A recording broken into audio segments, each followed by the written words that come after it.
Hello guys, welcome to my new blog. आज मैं होलिका दहन पे ब्लॉग बना रहा हूँ। आशा करता हूँ कि आप सभी अच्छे होंगे।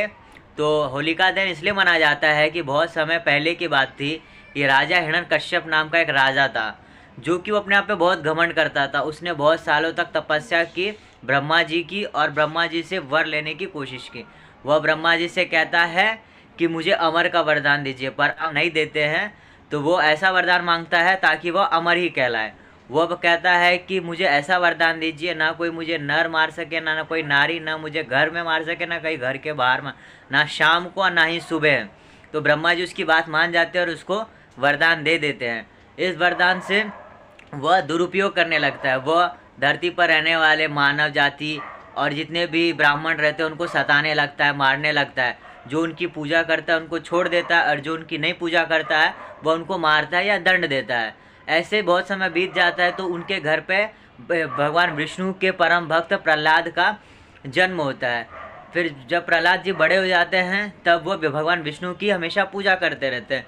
यह बात उनके पिताजी को जब पता चलती है तब उनके पिताजी बहुत नाराज़ होते हैं और उसको समझाते हैं कि तुम मेरी पूजा करो, तुम उनकी पूजा क्यों करते। पर प्रहलाद मानते नहीं और हमेशा उनकी पूजा करते रहते हैं।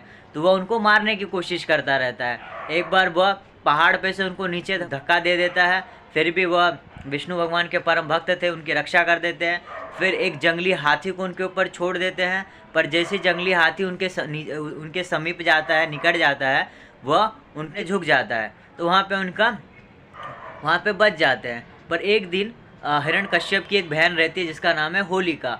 वह होलिका उनके घर पे आती है और वो सारे तो फिर हिरण्यकश्यप उनको सारी बात बताते हैं कि मेरा पुत्र मेरी पूजा छोड़ के किसी और की पूजा करता है। तो हिरण्यकश्यप की बहन होलिका कहती है कि ये बात मुझ पे छोड़ दो, मैं कैसे उनको ये करना है मैं अब देख लूँगी। लेकिन होलिका को यह वरदान रहता है कि अग्नि उसको छू भी नहीं सकती, मतलब जला नहीं सकती। तो होलिका क्या करती है, अपने भाई के बेटे को लकड़ी का जो बड़ा गट्ठा रहता है उस पर एक बैठ जाती है और उस पर आग लगा देती है। सोचती है कि आग तो मुझे जला नहीं सकती है, तो मैं कैसे जलूँगी, ये जल जाएगा और मैं बच जाऊँगी।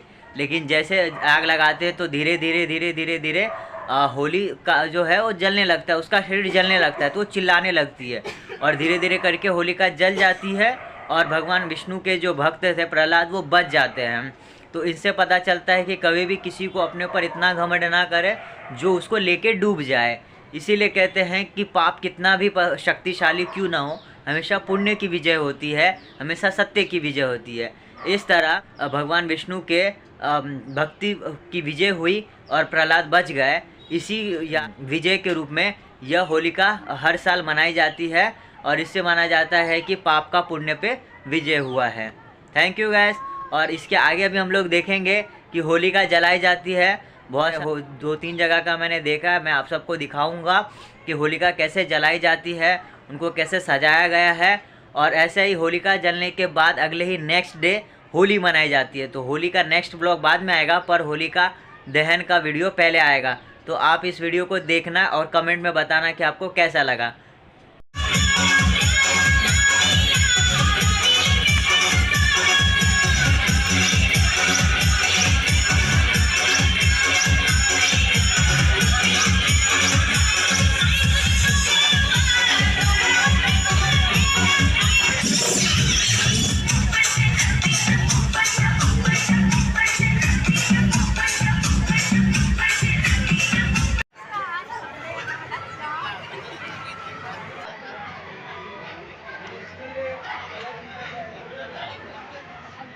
अरे